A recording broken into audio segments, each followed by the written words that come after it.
कभी महसूस किया है। सर्दियों की हवा में एक अलग तरह की खामोशी होती है, जैसे वक्त थोड़ा धीमा पड़ गया हो, पर हर सांस गहराई से कुछ कहना चाहती हो। ये मौसम सुंदर है, पर संवेदनशील भी। थोड़ी सी लापरवाही और शरीर को इसका असर बहुत गहराई तक महसूस होता है। अक्सर लोग सोचते हैं कि सर्दी में बस ज्यादा कपड़े पहन लेना ही काफी है, लेकिन सच ये है कि ठंड सिर्फ बाहर नहीं होती, वो धीरे धीरे हमारी नसों, मांसपेशियों और दिल की धड़कन तक उतर जाती है। जब शरीर ठंडी हवा से टकराता है तो हमारी नसें सिकुड़ जाती हैं ताकि शरीर अपनी गर्मी बचा सके।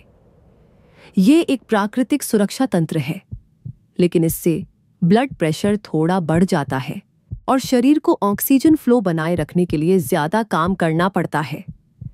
इसलिए जरूरी है कि हम ठंड का सामना धीरे धीरे करें, अचानक नहीं। सुबह घर से निकलने से पहले थोड़ी हल्की चाल, हाथ पैर हिलाना या बस कमरे में कुछ कदम घूमना, ये शरीर को तैयार करता है।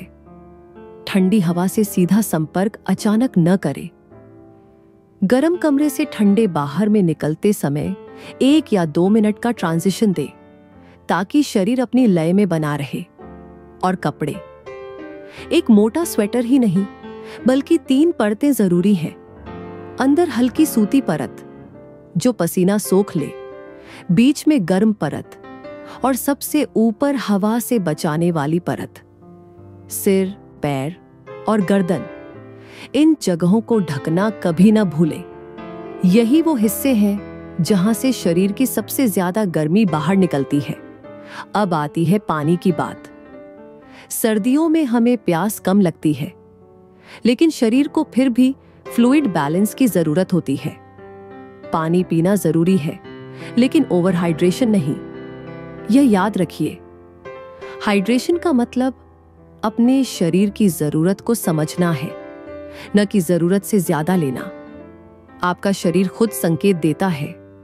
होंठ सूख रहे हों, गला खुरदुरा लगे या मूत्र का रंग गहरा हो तो थोड़ी थोड़ी चुस्की ले। लेकिन अगर डॉक्टर ने आपके फ्लूइड इंटेक की सीमा तय की है तो उसी के भीतर रहे, क्योंकि पानी उतना ही औषधि है जितना उसका संतुलन। अब बात आती है भोजन की गर्मी की। ठंड के मौसम में मिलेट्स, मूंग की दाल, घी, हल्दी, अदरक और गुड़ जैसी चीजें न सिर्फ स्वाद देती हैं बल्कि शरीर की थर्मोजेनिक एक्टिविटी को भी बढ़ाती हैं। यानी शरीर भीतर से गर्मी पैदा करता है। शाम को भारी भोजन से बचें, क्योंकि मेटाबॉलिज्म रात में धीमा होता है। उसकी जगह हल्का सूप या खिचड़ी जैसे भोजन बेहतर होते हैं। भोजन में जितने ज्यादा रंग होंगे उतने ज्यादा एंटीऑक्सीडेंट्स मिलेंगे। लाल गाजर, पालक, हल्दी, गुड़ और मौसमी फलों का सेवन इम्यूनिटी को बढ़ाता है और स्किन को चमकदार बनाता है। रात में सोने से पहले गर्म पानी से पैर धोना ब्लड सर्कुलेशन को संतुलित करता है और नींद को गहरी बनाता है। और सबसे जरूरी, तनाव से दूरी, क्योंकि तनाव ठंड की तरह ही शरीर के अंदर की नसों को संकुचित करता है। एक सरल अभ्यास है, दिन में 2 बार गहरी सांस लें, लेकिन धीरे धीरे, किसी युद्ध की तरह नहीं, जैसे कोई नदी बहती है। यह न सिर्फ शरीर को गर्म करता है बल्कि मन को भी स्थिर रखता है। सर्दी से बचाव सिर्फ कपड़ों से नहीं होता, यह एक अंदरूनी अनुशासन है। जब शरीर, सांस और मन तीनों संतुलित हों, तब ठंड बाहर की रह जाती है।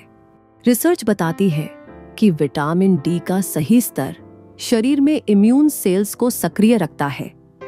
सर्दियों में दिन की शुरुआत अगर 15 मिनट धूप में की जाए तो यह डिप्रेशन, एंजाइटी और हड्डियों की कमजोरी तीनों से बचाता है।